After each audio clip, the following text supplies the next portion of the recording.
The next concept is z-score, or it's also called standard score. This is a very important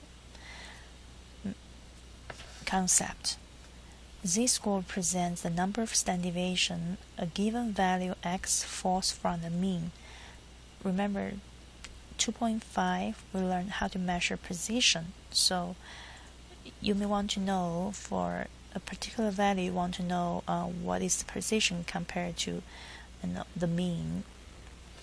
And we can use z-score to tell us that. So the formula of z-score is the value minus mean divided by standard deviation. So it tells you how many standard deviation your value is away from the mean. It's either below the mean, that will be negative, or it's above the mean, that will be positive. Let's look at this example.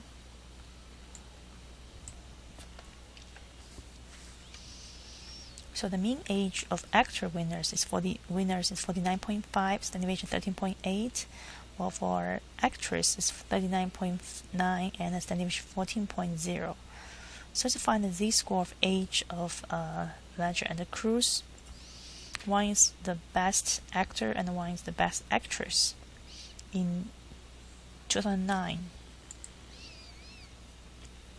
So his z-score is negative 1.49 and her z-score is negative 0.42.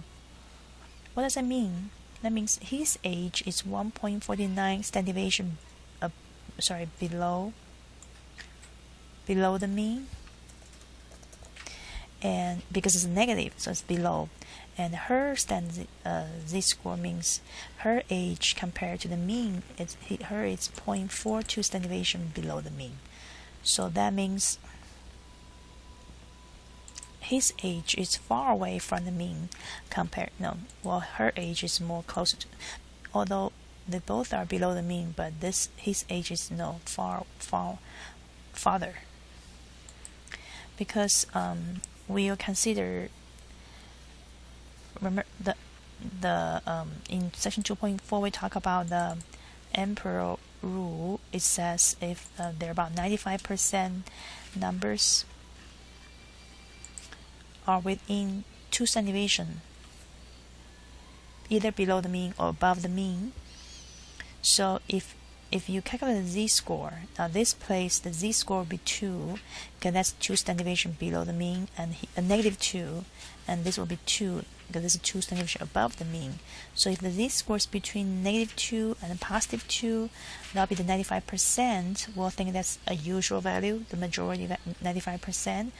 But if it's beyond this range, so if it's below 2 standard deviation, more than 2 standard deviation below the mean, or it's more than 2 standard deviation above the mean, that will be an unusual value.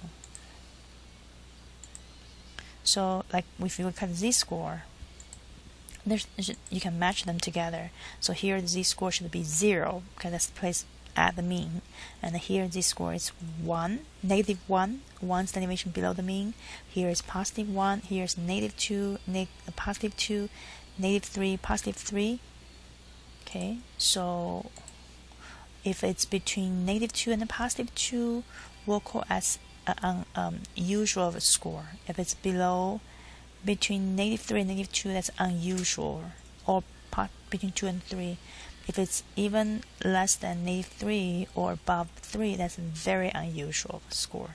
So Heath Ledger was relatively younger, and his z-score is negative 1.49. Although it's compared to